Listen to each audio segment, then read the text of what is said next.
Hello friends, study with bank के current affair session में आपका स्वागत है।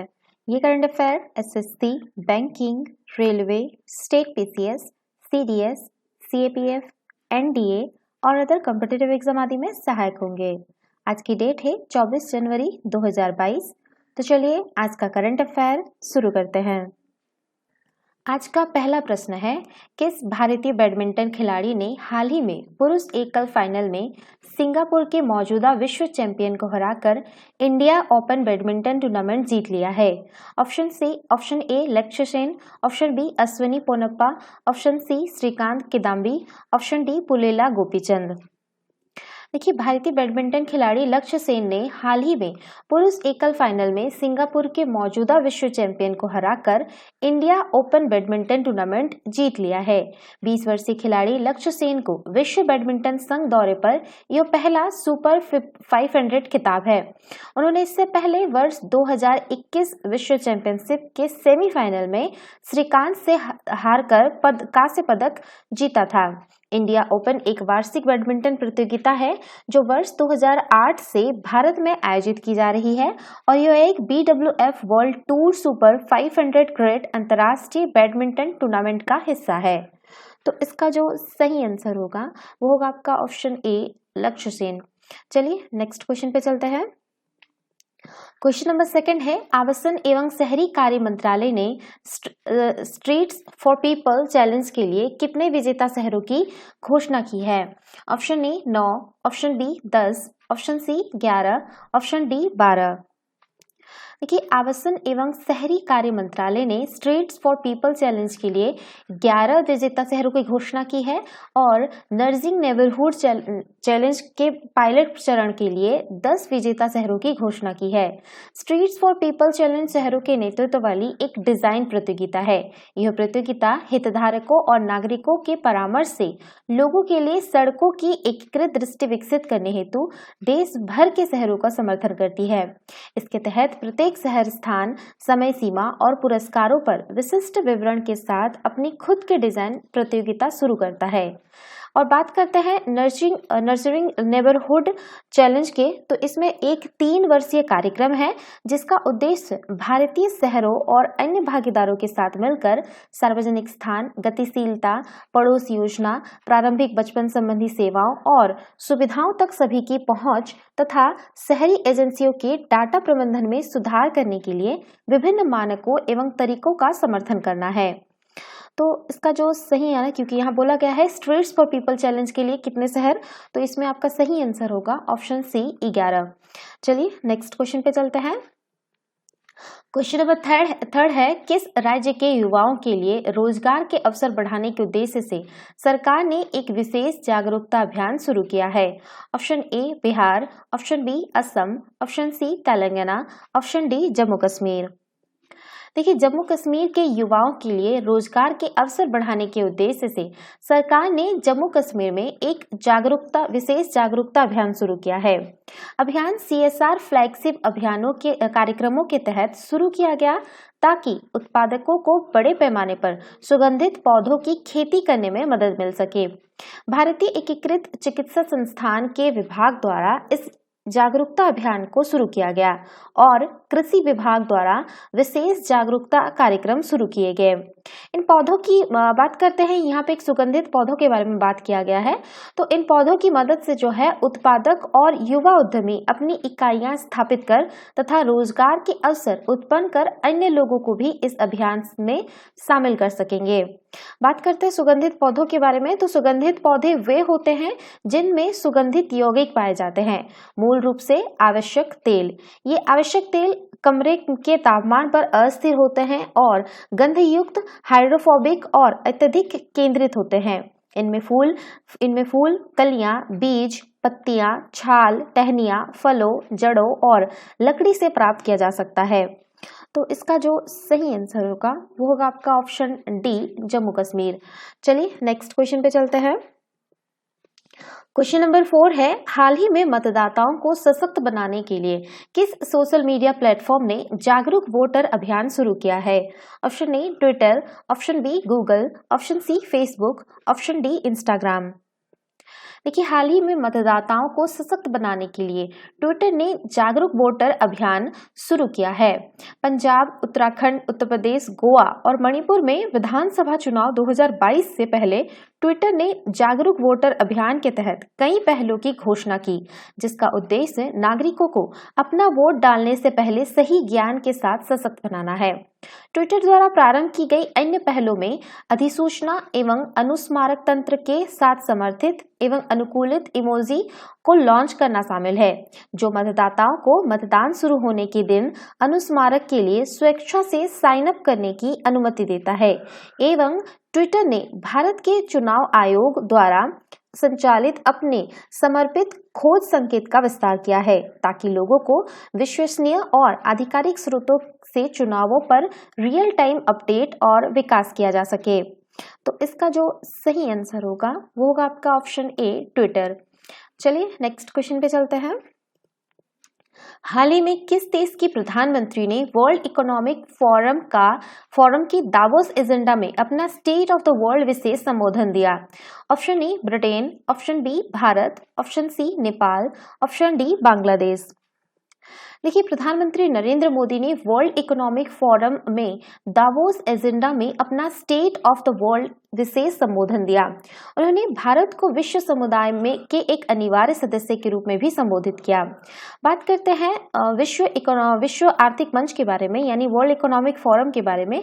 तो विश्व आर्थिक मंच एक स्विस गैर लाभकारी एवं अंतर्राष्ट्रीय संगठन है। इसकी स्थापना 1971 में हुई थी। इसका मुख्यालय स्विट्जरलैंड के जनेवा में है। यह फोरम वैश्विक, क्षेत्रीय और औद्योगिक एजेंडा को आकार देने के लिए राजनीतिक, व्यापारिक, सामाजिक और शैक्षणिक क्षेत्र के अग्रणी नेतृत्व को एक साझा मंच उपलब्ध कराता है। तो इसका जो सही आंसर होगा वो होगा आपका ऑप्शन बी, भारत। चलिए नेक्स्ट क्वेश्चन पे चलते हैं। क्वेश्चन नंबर 6 है, हाल ही में किसने निवेशकों को शिक्षित करने वाला एक मोबाइल ऐप सारथी लॉन्च किया है? इसमें र का देखिए, ये आपका इंडियन करेंसी के रूप में है, ठीक है। ऑप्शन ए है आपका नीति आयोग, ऑप्शन बी भारतीय प्रतिभूति और विनिमय बोर्ड, ऑप्शन सी भारतीय रिजर्व बैंक, ऑप्शन डी है आपका इनमें से कोई नहीं। देखिए, हाल ही में भारतीय प्रतिभूति और विनिमय बोर्ड यानी सेबी ने निवेशकों को शिक्षित करने वाला एक मोबाइल ऐप सारथी लॉन्च किया है। इसका उद्देश्य निवेशकों के बीच प्रतिभूति बाजार की बुनियादी अवधारणाओं के बारे में जागरूकता पैदा करना है। यह ऐप केवाईसी प्रक्रिया, व्यापार और निपटान, म्यूचुअल फंड, हालिया बाजार के विकास, निवेशक शिकायत निवारण तंत्र आदि के बारे में भी बताएगा। नेशनल स्टॉक एक्सचेंज के आंकड़ों के अनुसार व्यक्तिगत निवेशकों की हिस्सेदारी वर्ष 2021 में बढ़कर 45% हो गई है, जो वर्ष 2020 में 39% थी। सेबी के बारे में बात करें तो सेबी 12 अप्रैल 1992 को भारतीय प्रतिभूति को और विनिमय बोर्ड अधिनियम 1992 के प्रावधानों के तहत स्थापित एक वैधानिक निकाय है। तो इसका जो सही आंसर होगा वो होगा आपका ऑप्शन डी, ऑप्शन बी होगा आपका भारतीय प्रतिभूति और विनिमय बोर्ड यानी सेबी। चलिए नेक्स्ट क्वेश्चन पे चलते हैं। क्वेश्चन नंबर 7 है, किस राज्य पर 23 से 28 जनवरी तक बीएसएफ का ऑपरेशन सर्द हवा चलेगा? Option A Punjab, option B Jammu Kashmir, option C Rajasthan, option D Uttarakhand. देखिए, राजस्थान की पाकिस्तान से सटी सीमा पर 23 से 28 जनवरी तक बीएसएफ का ऑपरेशन सर्द हवा चलेगा। इसके तहत सीमा पर तारबंदी के आसपास निगरानी को बढ़ाया जाएगा। सर्दियों के दिनों में कोहरे और धुंध के कारण सीमा पार से घुसपैठ और किसी भी तरह की नापाक हरकत से निपटने के लिए सीमा सुरक्षा बल हाई अलर्ट पर आ जाता है। बल अपने नियमित अभ्यास के तहत गर्मी में ऑपरेशन गर्म हवा और सर्दी में ऑपरेशन सर्द हवा चलाता है। ये अभियान हर वर्ष चलते हैं और इस दौरान सीमा पर कड़ी निगरानी रखी जाती है। ऑपरेशन सर्द हवा के दौरान सीमा पर बीएसएफ की इंटेलिजेंस विंग भी एक्टिव रहती है और अन्य खुफिया एजेंसियों से भी बीएसएफ का तालमेल रहता है। इस दौरान हर संदिग्ध गतिविधियों पर नजर रखी जाती है। तो इसका जो सही आंसर होगा वो होगा आपका ऑप्शन सी राजस्थान। चलिए नेक्स्ट क्वेश्चन पे चलते हैं। क्वेश्चन नंबर 8 है, भारत और किस देश ने अपनी हरित सामरिक साझेदारी कार्यक्रम योजना 2020-2025 के हिस्से के रूप में हरित हाइड्रोजन सहित हरित ईंधन पर संयुक्त अनुसंधान और विकास शुरू करने पर सहमति व्यक्त की है? Option A Indonesia, option B Brazil, option C Australia, option D Denmark. देखिए, हाल ही में भारत और डेनमार्क ने अपनी हरित सामरिक साझेदारी कार्य योजना 2020-2025 के हिस्से के रूप में हरित हाइड्रोजन सहित हरित ईंधन पर संयुक्त अनुसंधान और विकास शुरू करने पर सहमति व्यक्त की है। भारत डेनमार्क संयुक्त समिति ने एक आभासी बैठक में हरित अनुसंधान, प्रौद्योगिकी एवं नवाचार के निवेश हेतु रणनीतिक प्राथमिकताओं पर चर्चा की। समिति ने मिशन संचालित अनुसंधान, नवाचार और प्रौद्योगिकी विकास पर द्विपक्षीय सहयोग से विकास पर जोर दिया, जिसमें जलवायु एवं हरित ट्रांजिशन, ऊर्जा, पानी, अपशिष्ट भोजन आदि शामिल है। तो इसका जो सही आंसर होगा वो होगा आपका ऑप्शन डी डेनमार्क। चलिए नेक्स्ट क्वेश्चन पे चलते हैं। क्वेश्चन नंबर 9 है, हाल ही में जलवायु अनुसंधान और सेवाओं के वैज्ञानिकों द्वारा कितने चरम मौसम की घटनाओं के आधार पर एटलस का निर्माण किया गया है? Option A 14, option B 10, option C 15, option D 17। देखिए, हाल ही में जलवायु अनुसंधान और सेवाओं के वैज्ञानिकों द्वारा भारत के लिए एक जलवायु खतरे और वैधता एटलस का निर्माण किया गया है। CRS भारतीय मौसम विज्ञान विभाग के तहत कार्य करता है। वैज्ञानिकों द्वारा 14 चरम मौसम की घटनाओं के आधार पर एक एटलस का निर्माण किया गया है। उन्होंने स्थानीय आबादी और उनकी आवश्यक अर्थव्यवस्था पर इन 14 मौसम की घटनाओं द्वारा प्रस्तुत किए गए जोखिमों व खतरों पर भी विचार किया। ये गर्मी के लहरों, ठंडी लहरों, अत्यधिक वर्षा, गरज, बिजली एवं बर्फबारी, चक्रवात हवाओं और कोहरे एवं ओलावृष्टि के बारे में भी जानकारी प्रदान करता है। यह वैधता मूल्य और जोखिम मूल्य प्रदान करता है। इन मूल्यों की गणना मौसम विभाग के ऐतिहासिक जलवायु डाटा का उपयोग करके की गई है। भारतीय मौसम विज्ञान विभाग की स्थापना जो है वो आपका 1875 में हुई थी। तो इसका जो सही आंसर होगा वो होगा आपका ऑप्शन ए 14। चलिए नेक्स्ट क्वेश्चन पे चलते हैं। क्वेश्चन नंबर 10 है, कोयला क्षेत्र से संबंधित प्रमुख प्रदर्शन संकेतकों को आम लोगों के साथ साझा करने हेतु कोयला मंत्रालय ने हाल ही में किस पोर्टल को लॉन्च किया है?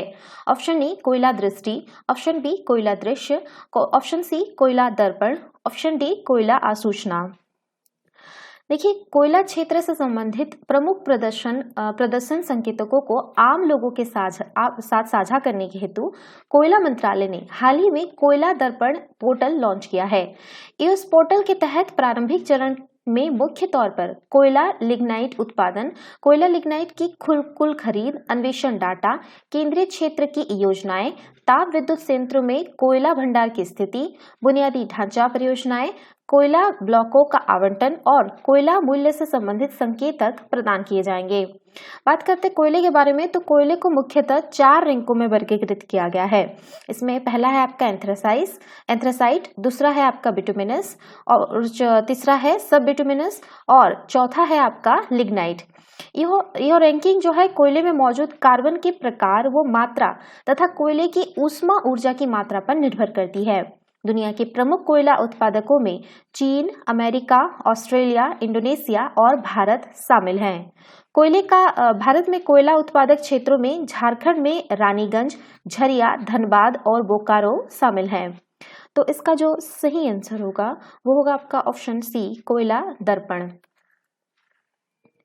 तो ये थे आज के करंट अफेयर। वीडियो पसंद आए तो लाइक, शेयर और कमेंट करना ना भूलें।